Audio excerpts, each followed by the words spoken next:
সেক্ষেত্রে আমি আপনাদেরই লোক, আপনাদেরই সদস্য। আমি আমি তো নিজেও অনেকটা প্রতিবন্ধী একটা স্ট্রিক আমাকে হাতে নিয়ে চলতে হয়, এবং সেটা জন্মগত নয়। আমি এখানে যে ডেফিনেশন শুনলাম, পরবর্তীতে অ্যাক্সিডেন্টে বা নানা কারণেই যারা কিছুটা সীমাবদ্ধতা হয়ে যায় তাদের স্বাভাবিক জীবনযাপনের ক্ষেত্রে, সেটাও আমার হয়েছে। সেক্ষেত্রে আমি আপনাদেরই লোক, আপনাদেরই সদস্য। আমি 1984 সালের 22শে ডিসেম্বর আন্দোলন, গণতান্ত্রিক আন্দোলনে যোগ দিই একজন ক্ষুদ্র ছাত্র নেতা হিসেবে। যোগ দিতে গিয়ে 48 ঘন্টার হরতাল ছিল, এবং সেই হরতালে অংশগ্রহণ করতে গিয়ে বিডিআর এর গুলি খায় একেবারে পেটে ঢুকে, পিঠ দিয়ে বেরোয় স্পাইনাল কর্ডের ধার দিয়ে, ফলে কিছু অংশ প্যারালাইজড হয়ে যায় নিচের দিকে।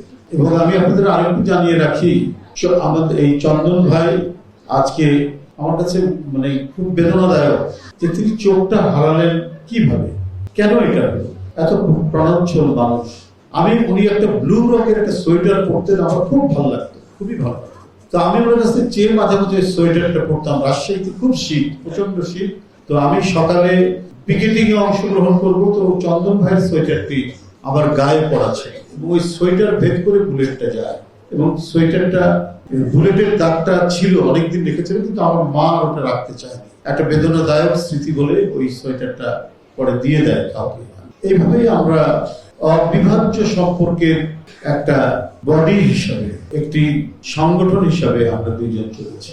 আমি বলবো যে পেশাগত জীবনের শেষ দিকে এসে তার এই অবস্থা, এই বেদনাদায়ক। আর এখানে যারা বসে আছেন, বিভিন্ন প্রতিবন্ধী, যারা শ্রবণ প্রতিবন্ধী কেউ আছেন, বাক প্রতিবন্ধী কেউ আছেন, শারীরিক প্রতিবন্ধী কেউ আছেন, বুদ্ধি প্রতিবন্ধী কেউ আছেন, মানসিক প্রতিবন্ধী যে যারা রয়েছেন, হয়তো কেউ জন্মগতভাবে, কেউ হয়তো পরবর্তীতে, তাদের পরিবারের দুঃখের কাহিনী আমরা হয়তো জানি না।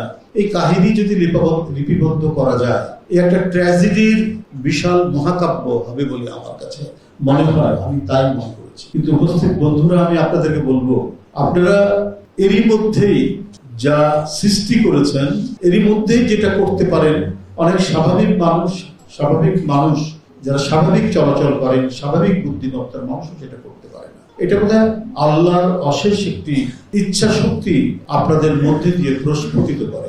কিছু কিছু ক্ষেত্রে এমন প্রতিভার জন্ম হয় এই প্রতিবন্ধীদের মাঝখান থেকে, যেটা অবাক করে দেয় সবাইকে। আমরা সবাই জানি স্টিফেন হকিংসের কথা। শুধু এই পৃথিবী নয়, এক অসীম মহাবিশ্বের সীমানা তিনি চিন্তা করেছেন বিজ্ঞানের গবেষণার মধ্যে দিয়ে। এটা কোনো কল্পকাহিনী নয়। তো এই প্রতিভা কি চারটিখানি কথা নাকি? বিশাল প্রতিভা। রুজভেল্ট আমেরিকার প্রেসিডেন্ট ছিলেন, তার কোমর থেকে পায়ের দিক পর্যন্ত সম্পূর্ণ হঠাৎ করে 39 বছর বয়সে তিনি পোলিও পক্ষাঘাতগ্রস্ত হলেন, প্যারালাইজড হলেন। কোমর থেকে পায়ের দিকে পুরো সারা শব্দ ছিল। এর মধ্যে রাষ্ট্রপতি হয়ে তিনি একটি বিশ্বযুদ্ধের নেতৃত্ব দিয়েছেন, এবং 4 বার রাষ্ট্রপতি হয়েছেন, যেটা আমেরিকাতে যার দৃষ্টান্ত নেই। এবং তার 4 বার হওয়ার পর আমেরিকা আইন করলো যে 2 বারের বেশি কেউ প্রেসিডেন্ট হবে না, এবং তাদের প্রথম থেকেই 2 বারই ছিল। কিন্তু রুজভেল্ট 4 বার হলেন, কারণ এত জনপ্রিয় মানুষ ছিল, একটি যুদ্ধের নেতৃত্ব দিয়েছে। সুতরাং আপনাদের কেউ হতাস্ত নন, বরং আপনাদেরকে যতটুকু দেখলাম, কি তীব্র আবেগে, কি অভূতপূর্ব প্রাণের শক্তি আপনাদের। হুইল চেয়ারে আসছেন, কিন্তু স্বতঃস্ফূর্ত কথা শুনে আমি অভিভূত। কেউ দ্বিধাগ্রস্ত নন, কেউ ব্যাংকে চাকরি করেছেন, কেউ শিক্ষকতা করছেন, এরই মধ্যে কেউ নানা জায়গায় নানাভাবে তারা কাজ করছেন। তবে রাষ্ট্র যতটুকু দায়িত্ব পালন করা দরকার ছিল, ততটুকু দায়িত্ব পালন হয়নি।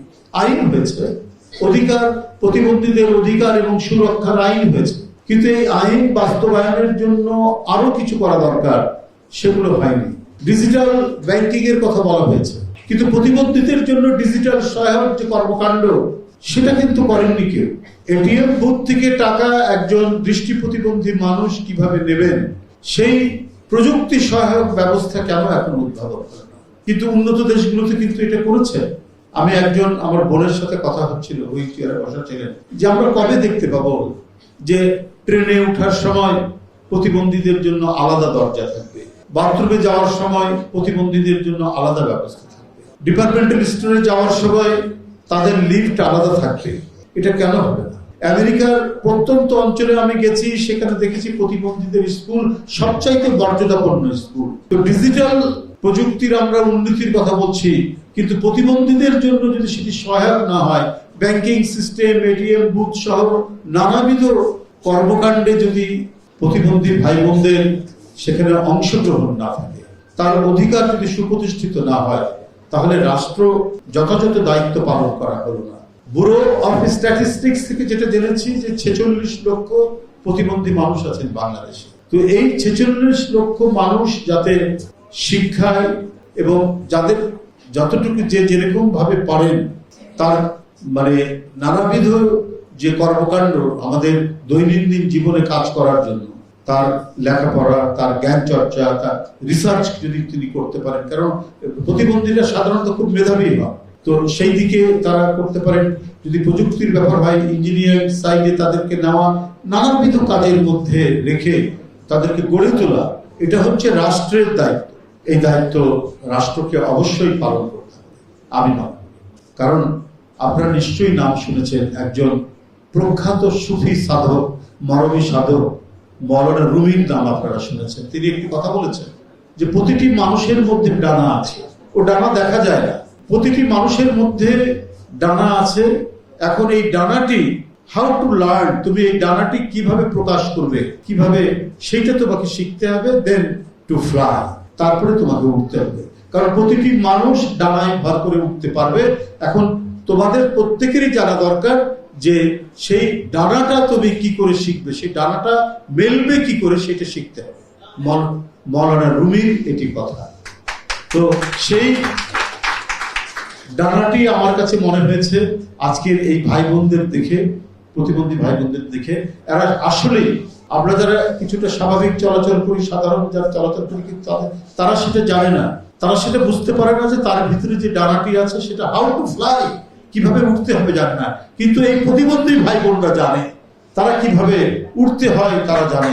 তারা হয়তো হুইল চেয়ারে বসে আছে, তারা হয়তো কেউ স্টিক নিয়ে আছে, কেউ হয়তো মুভমেন্ট করতে পারছে না, কিন্তু তাদের হৃদয়ের মধ্যে যে চর্চা, তাদের হৃদয়, তাদের মন এবং তাদের চর্চার মধ্যে দিয়ে তাদের শরীরের ভিতর থেকে সেই ডানাটা প্রকাশিত হয়, এবং এই ডানা দিয়েই তারা আমাদের এই যে সুনীল আকাশে তারা উঠতে পারে বলেই আমরা রুজভেল্ট পাই এই প্রতিবন্ধীদের মধ্যে, আমরা স্টিফেন হকিন্স পাই, এমনকি আমরা এও শুনেছি প্রখ্যাত জেনারেল এবং শাসক জুলিয়াস সিজার, তিনিও এক ধরনের প্রতিবন্ধী ছিলেন।